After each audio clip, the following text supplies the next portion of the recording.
اچھے ساتھی اور برے ساتھی کی مثال ایسے ہی ہے جیسے خوشبو لینے والا خوشبو اٹھائے ہوئے ہو کوئی آدمی خوشبو بانٹتا ہو، یا اور ایسے ہی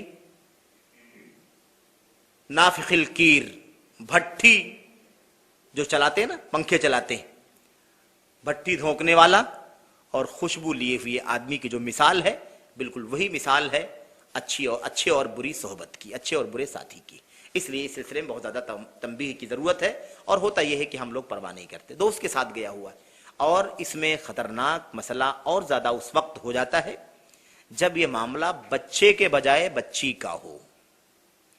بچیوں کا معاملہ بڑا خطرناک ہے، وہ کس کے ساتھ اٹھتی بیٹھتی ہیں، کس کے ساتھ جاتی آتی ہیں، کچھ پتہ نہیں ہے، اور اس کا اگر اندازہ صحیح نہ لگتا ہو تو صرف آپ غور کر لیں۔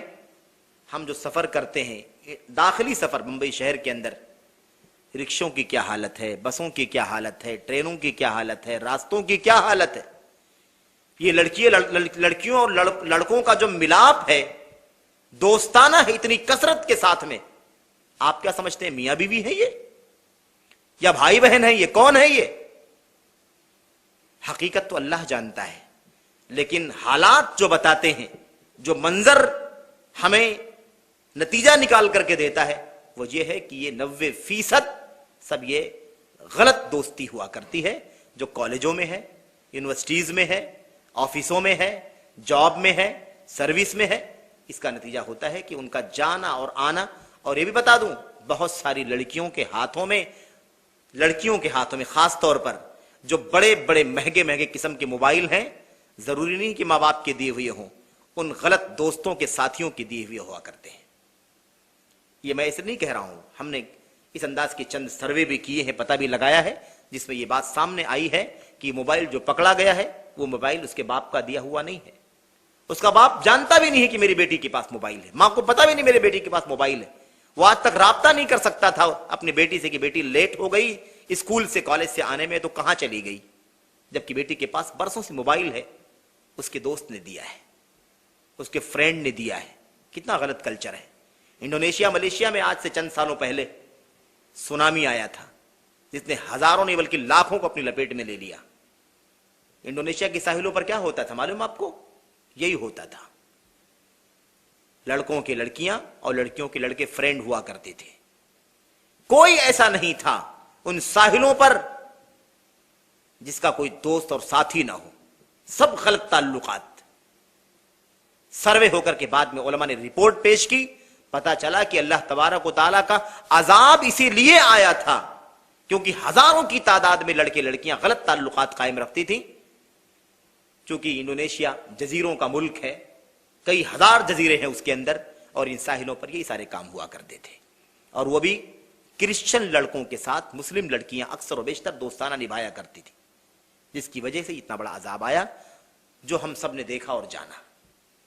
بہرحال ایسے ہی بچوں کی تربیت کے حوالے سے یہ دیکھنا کہ بچہ جھوٹ تو نہیں بولتا ہے، اس شرط کے ساتھ کہ ماں باپ جھوٹ نہ بولتے ہوں۔ ماں باپ اگر خود جھوٹ بولیں گے، موبائل رنگ کرے اور باپ کہے بیٹے دیکھو اگر اس آدمی کا فون ہوگا تو کہہ دینا ابو نہیں ہے، بتاؤ بچے کو ہم خود جھوٹ کی تربیت دے رہے ہیں نہ کہ سچائی کی تربیت دے رہے ہیں۔ ایسا کتنا ہوتا ہے، اشارہ کر دیا جاتا ہے فلاں آدمی کا فون ہے، نہیں بتانا نہیں کہ میں ہوں گھر کے اندر، سمجھ رہے؟ جھوٹ۔ اللہ کے نبی نے فرمایا صلی اللہ علیہ وسلم نے علیکم بالصدق، سچائی اختیار کرو، سچائی ڈھونڈو، سچائی نیکی کا کام ہے، نیکی جنت کی طرف لے جاتی ہے۔ انسان سچ بولتا ہے، سچ ہی بولتا ہے، یہاں تک کہ اللہ تبارک و تعالیٰ کے ہاں سچوں میں نوٹ کر لیا جاتا ہے۔ جھوٹ سے بچو، جھوٹ سے دور رہو۔ بہرحال یہ تو بڑا خطرناک مسئلہ، آج کل جھوٹ کو تو جھوٹ سمجھا ہی نہیں جاتا ہے، جھوٹ کو جھوٹ سمجھا نہیں جاتا الا ماشاء اللہ، عام ہے جھوٹ سماج کے اندر، یہ منافقت کی پہچان ہمارے سماج کا حصہ بن چکی ہے۔ غیبت، چغلخوری، ادھر کی بات ادھر، ادھر کی بات ادھر، اگر وہ بچہ باہر کی رپورٹیں لا کر کے اگر ہمارے گھر میں سناتا ہے تو پھر اندر کی اس گھر کی رپورٹ اپنے دوستوں کو بھی بتاتا ہوگا۔ اس لیے آپ کو کوئی رپورٹ لا کر کے دے تو آپ خوش نہ ہو، شاباش بیٹے تم نے تو اتنا بڑا کام کر دیا، مسئلہ حل ہو گیا، راز کھل گیا، کیونکہ وہ گھر کے راز ہی باہر کھولتا ہوگا۔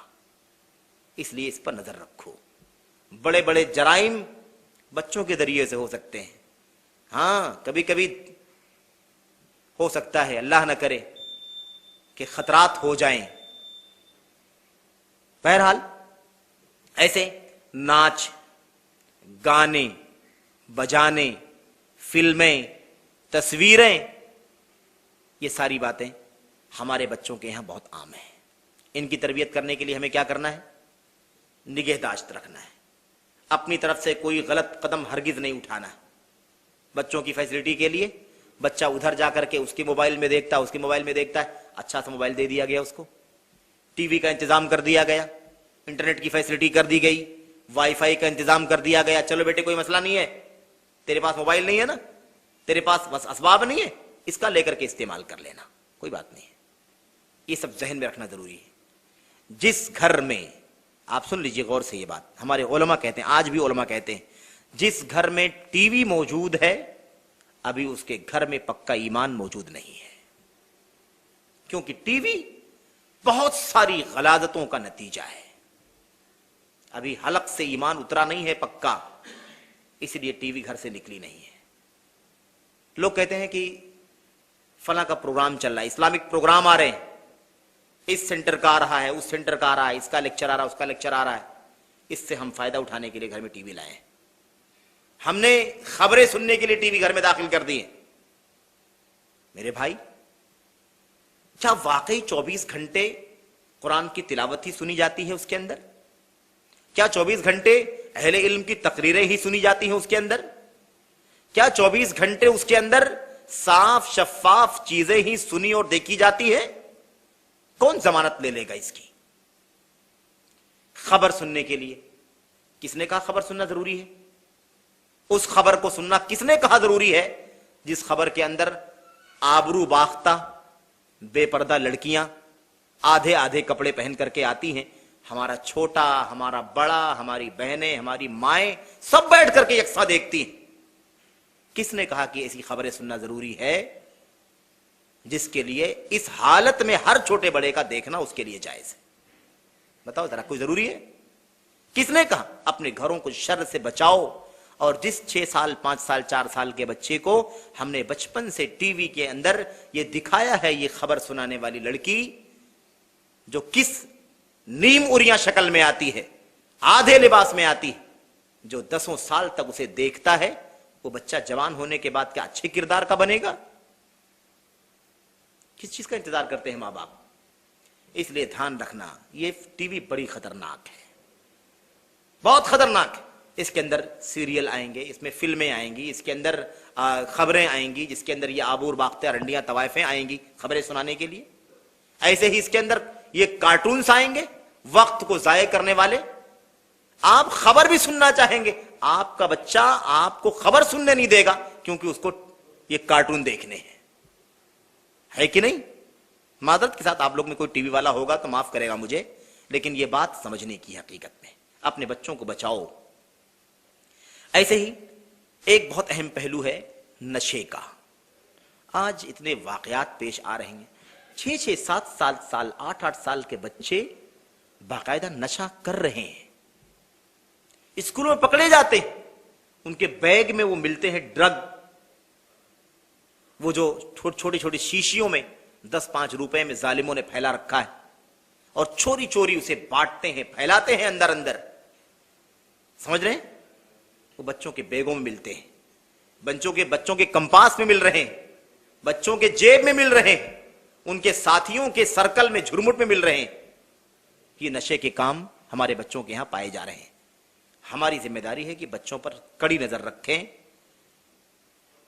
وہ کیا کھاتا ہے کیا پیتا ہے، اسے بہت زیادہ فراوانی کے ساتھ پیسے بھی نہ دے، اس شوق میں کہ بچہ آسانی سے کھائے پیے، اسے کسی کی محتاجگی نہ رہے۔ نہیں، آپ کھانے کا انتظام کیجئے، اس کے لیے کھانے کے سامان لا کر کے اسے دیجئے، نہ کہ بڑی مقدار میں اسے پیسے دیجئے کہ وہ آسانی سے خود کھائے پیے، کیونکہ کیا خریدتا ہے کیا لیتا ہے، کیا ساتھیوں کو بانٹتا ہے، کچھ کہا نہیں جا سکتا۔ اور آج کل بہت آسان ہو گیا ہے، بہت، ایک ایک دو دو روپے میں پان کی دکانوں پر نشے کے سامان ملتے ہیں۔ بڑا آدمی جس نے پہلی بار کھایا ہو اس کا سر گھوم جائے گا، جو ڈیلی کھاتے ہیں جن کی عادت لگ گئی ہے ان کا تو کوئی مسئلہ نہیں، لیکن اگر پہلی بار کسی صاف اور پاک طبیعت کے آدمی کو اگر وہ چیزیں جو 1 روپے کے پاؤچ میں آتی ہیں کھلا دی جائیں تو اس کا بھی دماغ کیا ہوگا، گھومنا شروع ہو جائے گا۔ اگر وہ بچہ کھائے تو کیا ہوگا، پھر 1 سے 2 بار 3 بار 4 بار عادت لگ جائے گی، پھر وہ تمباکو بھی کھائے گا، وہ بیڑی اور سگریٹ بھی پیے گا، اور اسی پر بس نہیں کرے گا، پھر آگے گانجے اور بھنگ بھی پیے گا اور شراب کا بھی عادی بن جائے گا۔ سمجھ رہے؟ نوجوانوں کی رپورٹ آتی ہے، جمعیت اہل حدیث کے دفتر میں مسائل اور فتوے پوچھے جاتے ہیں، ابھی ابھی شادی ہوئی ہے، تازہ 6 مہینے 4 مہینے ایسے واقعات پیش آتے ہیں، لیکن خلا لینا ہے ہم کو، ہماری بہن کو اس کے پاس نہیں رکھنا ہے، ہماری بیٹی کو اس سے الگ کرنا ہے۔ کیوں؟ نشہ کرتا ہے، نشے میں ڈوبا رہتا ہے وہ۔ ارے کب شادی ہوئی ہے؟ 4 مہینے ہوئی ابھی، آپ لوگوں نے دیکھا نہیں؟ اس وقت بہت اچھا تھا، وہ کچھ نہیں کیا تھا، اس نے کبھی نشہ نہیں کیا، کچھ نہیں، بہت اچھا تھا، لیکن اب کیا حال ہے؟ اب 24 گھنٹے نشے میں رہتا ہے، جاب بھی کرنے نہیں جاتا، پیسے مانگتا ہے شراب پینے کے لیے، نہیں دیتے ہیں تو مارتا ہے، پیٹتا ہے، گالیاں دیتا ہے اپنے ماں کو، اپنی بیوی کو۔ یہ سب کیسے پیدا ہو گیا؟ شروع سے، بچپن سے ہی عادت خراب ہوتی ہے، عام طور پر ہوتا ایسے ہی ہے۔ بہرحال میرے بھائیو، میرے بزرگوں، آئیے آپ 2-4 باتیں میں خالی محض نقاط کے طور پر عرض کر کے 2-3-4 منٹ میں ختم کر دوں گا۔ دیکھیے، تربیت دینے والوں کے لیے بھی کچھ ذمہ داریاں بنتی ہیں، ہم جو گارجینز ہیں، سرپرست ہیں، ماں باپ ہیں، ان کی بھی ذمہ داری بنتی ہے، کچھ چیزیں انہیں ضروری ہے کہ اس کا خیال کریں۔ سب سے پہلی بات، بچوں کے بننے بگڑنے میں ہمارے بیہیویئر کا بھی بڑا رول ہوتا ہے، ہمارے سلوک کا بھی بڑا رول ہوتا ہے۔ مثال کے طور پر بچوں کو آپ سے محبت ملنی چاہیے، بچوں کو آپ سے شفقت ملنی چاہیے، اس کو محسوس ہونا چاہیے کہ میں محبوب ہوں اپنے باپ کا، محبوب ہوں اپنی ماں کا، مجھے میری ماں بہت چاہتی ہے، میرا باپ مجھے بہت چاہتا ہے۔ اگر ماں باپ سے محبت نہ ملے بچوں کو، ہمیشہ اس کو نیگلیکٹ کیا جائے، اس کے کھانے کا صحیح خیال نہیں، اس کے پینے کا خیال نہیں، اس کی ضرورتوں کا خیال نہیں، تو پھر وہ دھیرے دھیرے ایسے ہی وہ آپ سے کٹتا چلا جائے گا۔ ہمیشہ ڈانٹنا، ہمیشہ ڈپٹنا، ہمیشہ اس کو مارنا پیٹنا، آپ سے اس کے دل میں نفرت پیدا ہو جائے گی، پھر آپ سمجھانا بھی چاہیں گے تو سمجھنے کے لیے تیار نہیں ہوگا۔ اس لیے بچوں کو ماں باپ سے محبت ملنی چاہیے، اپنائیت ملنی چاہیے، جو ایک بچے کا حق بنتا ہے اپنے ماں باپ کے اوپر۔ یہ بھی پہلو سماج میں یہ بھی پہلو موجود ہے، ایک طرف بہت زیادہ چاہنے والے لوگ موجود ہیں تو ایک طرف بچوں کا بالکل خیال کرنے والے لوگ نہیں ہیں، ایسے لوگ بھی موجود ہیں۔ اس لیے ضروری ہے کہ ہم کیا کریں، بچوں کا خیال کریں، انہیں محبت دیں تاکہ اسے اپنائیت لگے، ہمیشہ اپنے ماں باپ کی محبتوں میں پلے بڑھے، تاکہ آپ ایک بات سے منع کریں تو اس کو یاد آئے، یا وہ سوچے کہ اتنا پیارا ہوں میں تو مجھے اپنے باپ کی بات ماننی چاہیے، اپنی ماں کی بات کو بھی ماننا چاہیے۔ حضرت اقرا ابن حابس رضی اللہ تعالیٰ عنہ کے بعد سامنے کی بات ہے، نبی کریم صلی اللہ علیہ وسلم کے نواسے حضرت حسن یا حسین نکلے، باہر آئے، اللہ کے نبی نے ان کو گود میں لے لیا، انہیں بوسا دیا، چوما۔ یہ منظر حضرت اقرا ابن حابس دیکھ رہے تھے، دیکھا کہ اللہ کے نبی نے اپنے نواسے کو چوما، انہیں بوسا دیا، تو کہنے لگے اللہ کے نبی میرے پاس 10 بچے ہیں لیکن میں نے آج تک کسی بچے کو بوسا تک نہیں دیا ہے۔ حیرت کی بات ہے کہ نہیں؟ میرے 10 بچے ہیں، بیٹے ہیں، وہ بھی 10 بیٹے ہیں، ما قبلت احدا منہم قط، میں نے کبھی ان 10 میں سے کسی کو میں نے بوسا نہیں دیا، کسی کو چوما نہیں آج تک۔ اللہ کے نبی ناراض ہو گئے، آپ نے فرمایا اچھا، آپ نے فرمایا من لا یرحم لا یرحم، جو محبت نہیں کرتا، جس کے دل میں رحمت اور شفقت نہیں ہے، اللہ تبارک و تعالیٰ بھی اس پر رحمت اور شفقت نہیں کرے گا۔ اتنے کٹھور دل کے ہو تم، 10 بچوں کے باپ ہو، تم نے اپنے بچوں کو محبت تک نہیں دی، اسے احساس تک نہیں دیا کہ تم اس کے باپ ہو، محبت کرتے ہو اس سے۔ یہ ضروری ہے تاکہ بچہ جڑا رہے ہمیشہ محبتوں میں اور بات کو مانے۔ ایسے ہی دینے لینے میں بچوں کو انصاف سے کام لینا چاہیے. ایک بچے کو آپ نے 10 روپیہ دیا اگر کچھ کھانے کے لیے عطیہ، تو دوسرے کو بھی 10 دینا ضروری ہے. آپ کم زیادہ نہیں کر سکتے. سب کو، اس میں لڑکی لڑکے کا کوئی فرق نہیں، بھی یاد رکھیں. لوگ یہ بات ہوتی ہے تو فوراً سوچتے ہیں کہ مرنے کے بعد جو وراثت تقسیم ہوتی ہے تو لڑکوں کو زیادہ ہے لڑکیوں کو کم ہے، تو یہاں بھی نہ، کوئی فرق نہیں ہے. یہ عطیہ ہے، وراثت نہیں ہے. یہ بیٹوں اور بیٹیوں کو فرق نہیں کیا جا سکتا، سب کو برابر برابر دینا چاہیے.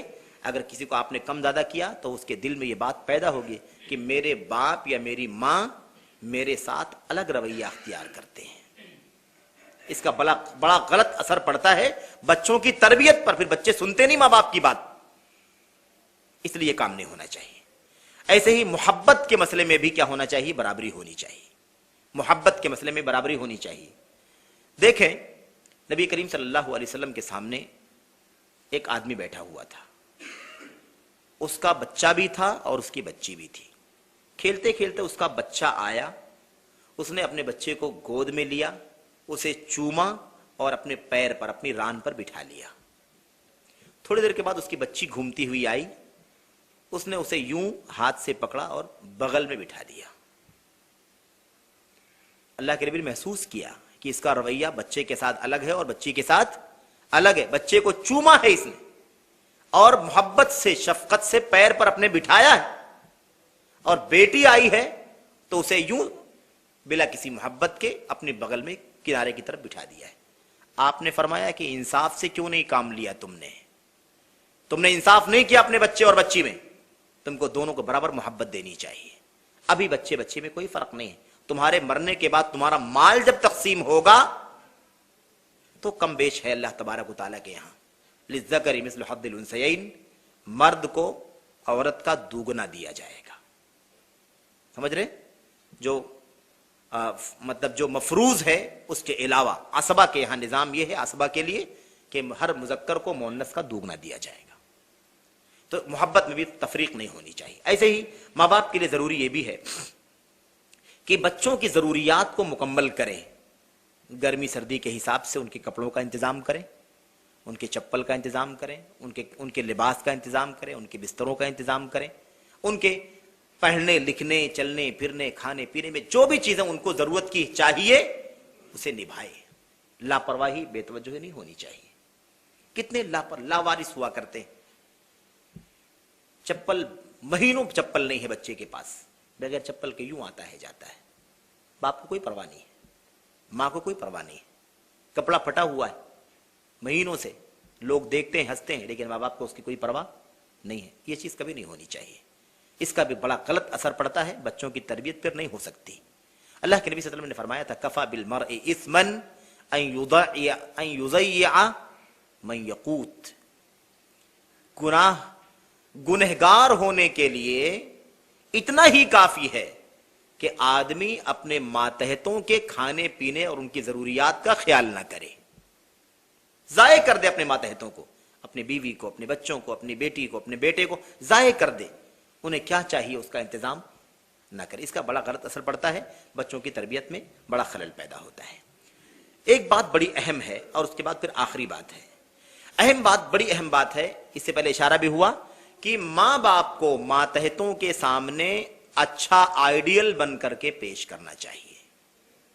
اچھا آئیڈیل، نماز میں، روزے میں، بات چیت میں، اخلاق میں، کردار میں، رہن سہن میں، ہر پہلو پر ماں باپ کو چاہیے کہ وہ کیسے رہیں، اپنے بچوں کے لیے اچھے آئیڈیل بنے.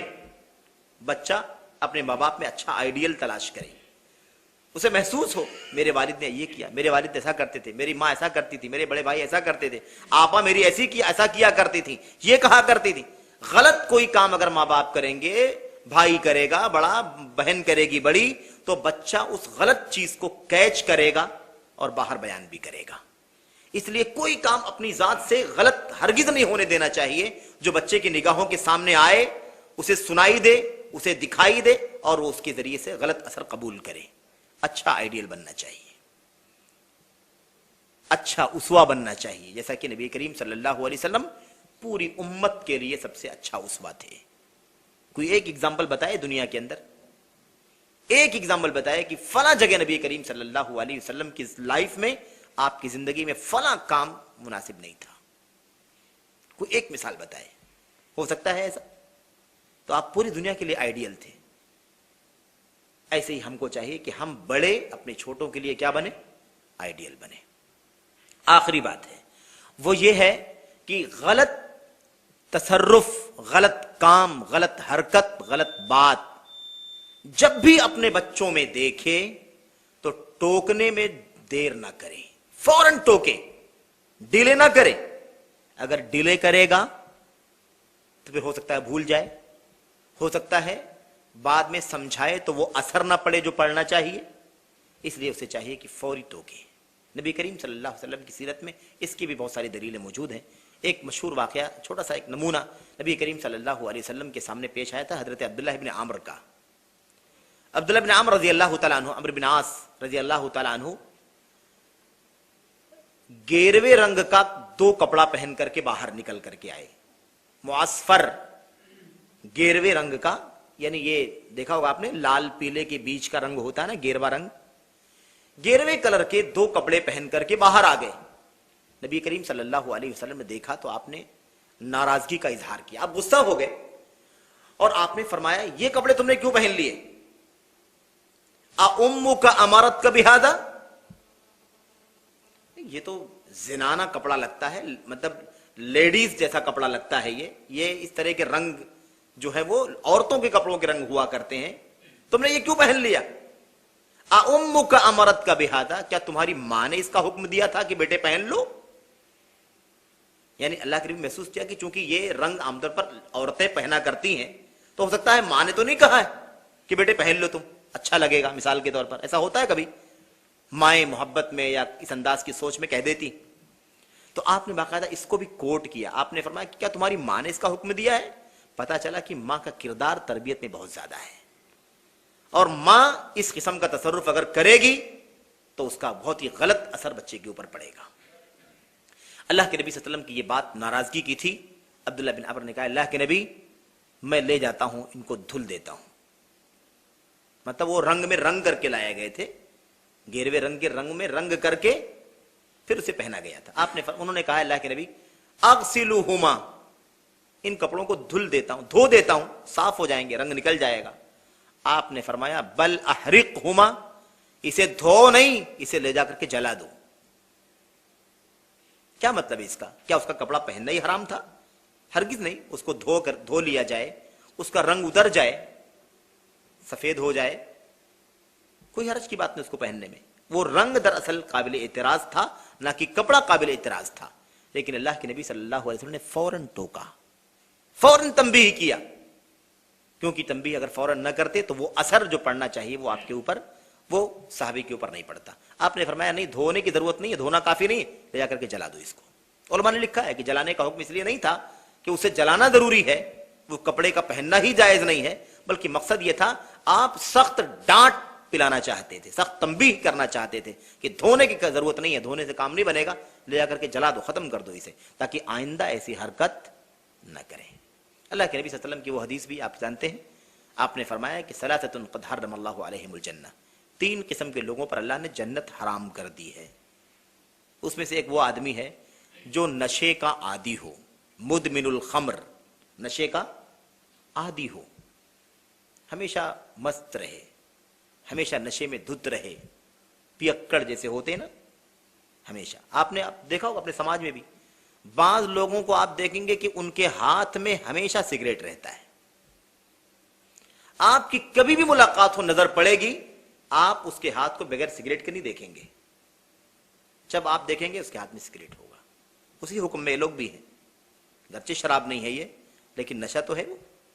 بہرحال تو ایک وہ ہے جو نشے کی حالت، نشے میں دھت رہتا ہو۔ نمبر 2، والدین کی نافرمانی کرنے والا، العاق لوالدیہ، اپنے والدین کی نافرمانی کرنے والا۔ نمبر 2۔ نمبر 3، اللہ کے نبی نے فرمایا وَالدَّيُّوثُ الَّذِي يُقِرُّ فِي أَهْلِهِ الْخَبَثَ، تیسرا وہ آدمی جو دیوس ہے۔ دیوس کون ہوتا ہے؟ دیوس اللہ کے نبی نے خود فرمایا، بتایا کون ہے وہ؟ آپ نے فرمایا جو اپنے بال بچوں میں، اپنے گھر بار میں گندگی اور گناہ اور بے حیائی کی بات یا کام دیکھے اور اس پر نہ ٹوکے، اس کے اوپر بھی جنت حرام ہے۔ آدمی برائی دیکھے لیکن نہ ٹوکے، نہ ڈانٹے، نہ نکال کے پھینک دے، بلکہ کیا کرے؟ خاموشی اختیار کر لے، چلنے دے یوں ہی۔ اللہ کے نبی نے فرمایا ایسے شخص کے اوپر جنت حرام ہے۔ تو بڑا خطرناک مسئلہ ہے یہ۔ بہرحال میں نے درس کے انداز میں اس کو لمبا کر دیا، کم وقت میں بھی باتیں کہی جا سکتی تھیں۔ اللہ سے دعا کرتے ہیں کہ اللہ تبارک و تعالی ہمیں اپنے بچوں کی تربیت کے سلسلے میں، دینی تربیت کے سلسلے میں، یہ جو ہدایات ہیں نبی کریم صلی اللہ علیہ وسلم کی سنت میں، قرآن کریم کی آیتوں میں، اللہ تعالی ہمیں اس پر عمل کرنے کی توفیق عطا فرمائے، اور اللہ تعالی ہمیں اپنے بچوں کی صحیح تربیت کرنے کی توفیق عطا فرمائے، اور اللہ تبارک و تعالی ہمیں توفیق دے کہ ہم اس معاملے میں کسی بھی قسم کی کوتاہی اور سستی سے کام نہ لیں، تاکہ ہمارے بچے یہ مستقبل میں ہمارا بھی نام روشن کر سکیں، اپنی مستقبل کو بھی اچھا بنا سکیں، اور قوم اور ملت کے حق میں بھی وہ اچھے اور وفادار ثابت ہو سکیں۔ اللہ تبارک و تعالی اس کی توفیق عطا فرمائے۔